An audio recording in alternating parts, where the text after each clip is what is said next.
Thanks, Brett. The following portion of Good Day PA is sponsored by Miller's Mutual. It is Fire Prevention Week. We've been talking about it throughout the week. Today, we're specifically talking about one of the leading causes of home fires, cooking. So that's why we're in the kitchen right now with Jenna Schrader of Miller's Mutual Insurance and Laura Burke of the American Red Cross. Laura, let's start with you. What should people keep in mind, just immediately keep in mind when you're preparing a meal?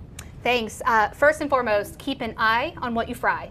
So if you have food cooking, you should not leave the room. Never leave it unattended if the heat is on. If you have to leave the room, you need to turn that heat off. Something else that's important to consider is if you have kids or pets in the home, you want to make sure that they are a safe 3 feet away from any cooking surface. Oh my gosh, we've all been doing that. Step back, step back. Oh my goodness, we have. Yeah. Something incredibly important. Make sure that the handle is turned either inward or off the surface so nothing can be knocked or bumped. Nothing will spill.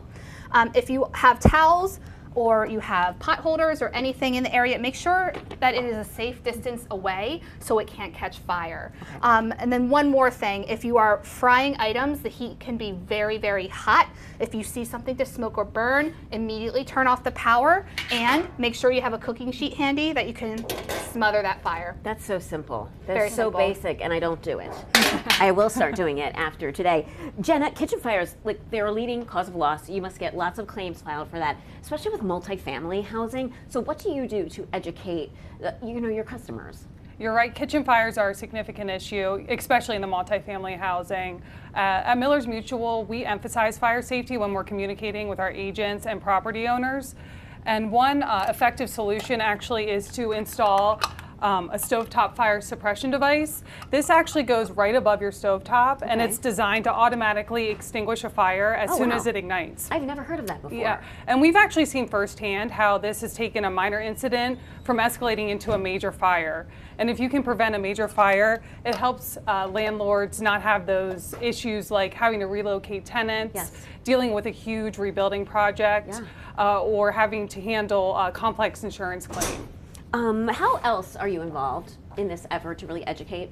So we want to make sure that you have enough insurance before a disaster strikes. That's really important that you purchase enough. So if you currently own a home, you'll want to make sure you have enough property insurance to rebuild in the event of a fire. Also, if you own a rental property, you want to do the same. And if you're a renter, you'll want to make sure that you purchase renter's insurance, and that actually will replace belongings that are damaged in the event of a fire. Very good. Laura, I just want to ask you another question. I mean, talk about responding. You respond to disasters all the time, from a small home to big, like what we see in the hurricanes. So how can folks support you? There's 3 ways people can support the Red Cross. One is through the generosity of time. If you're interested in volunteering with our team and helping with our relief efforts, you can visit redcross.org/volunteer. Also, if you have the ability to donate money, you can do so at redcross.org/donate. Those are 2 very easy ways that you can help our efforts. Very good. Well, thank you to both of you. Thank you. Nice to have you with us all week long. Well, to learn more about how you can prepare and keep your family safe during a fire, visit millersinsurance.com/fire prevention. The previous portion of Good Day PA was sponsored by Miller's Mutual.